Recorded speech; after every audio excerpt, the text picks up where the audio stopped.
Hi, I'm James with JNC Home Repair. Today I'm going to show you how to use a table saw. This particular model here is pretty basic. They're all basically the same. The first thing you want to consider before you operate your table saw is how high your blade is. Make sure that you haven't plugged in your saw yet. You want to do all this before you plug it in. Basically what we've got here is we've got a piece of half inch plywood, okay? And what you do is you just put your board right up next to your blade, and you see how much blade we've got sticking up over the board. You really don't want that, okay? So all you do is you loosen your deal here, and you can control if you want to cut 45-degree angles, any degree, anywhere from 0 to 90 degrees you can cut, okay?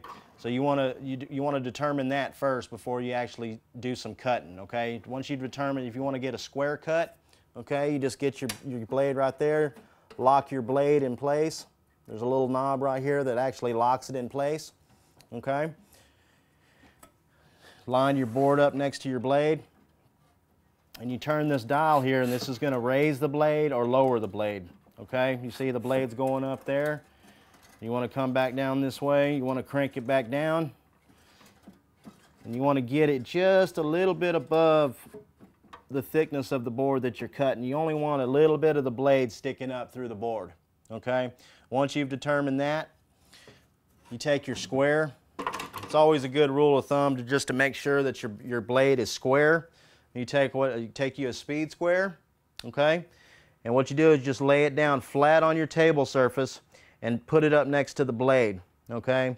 And you can actually tell if there's any kind of gap in between the square and the blade, you're gonna know that your blade's not perfectly square.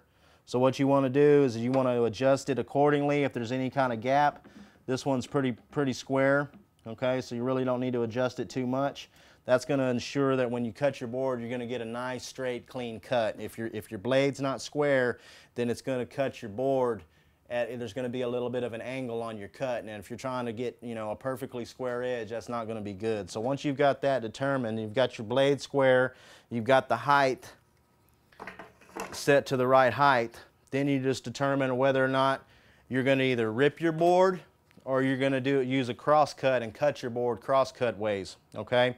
Now if you're cross cutting it, you're not going to need the fence, okay? So what you're going to need to do is you're going to need to just lift up your fence just like so and just remove it and get it out of the way, okay? That's going to give you a nice flat surface, so give you room to put your board on the table and actually use your slide to cut through the board, okay? We've got this line marked up right here, and what you'll do is you'll just line it up. You can move this slide to the other side if need be, depending on how you want to cut. You may be right-handed or left-handed. It gives you just an option to being able to switch it back and forth, okay?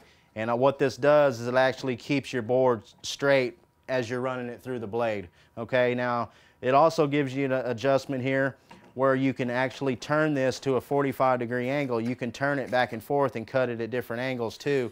So if it's at a 45-degree angle, you can cut it just like so, just like that. You can turn it back the other way and cut it this way. There's lots of different varieties on how you can use this saw and what you need to do to how to operate it efficiently, okay? Now, if you don't want to cross-cut your board and you want to just rip this board in half, okay, that's where you're going to need the fence. You put your fence back on your saw, just like so. Determine how much you want to rip off or how much board you've got left, and you just act it accordingly, okay? And if you want to just rip this board completely in half, you can measure it. Once you've got your mark put on your board, all you do is just lay your board up here and actually just push the fence over until you touch the board, lock it in place, and that's going to give you a nice, sturdy, straight edge to actually lean the board up against as you run it through the saw, okay? And that's going to give you a nice clean cut instead of just trying to push it through the saw without the fence. It's going to be moving around because it's hard to just keep it steady. I mean, unless you're just real good with a table saw, it's better just to use the fence. Okay, now if you've got something where you're trying to rip just a real small board, it's good to have one of these push sticks because you don't want to be sticking your fingers over there next to that blade when you're running the board through. And when you're running the board through, you can actually, it's got a little lip right here, and you can actually get on the edge of the board and push the board through the saw, and you don't get your fingers anywhere near the blade. Okay? And that's the basic ways to use a table saw.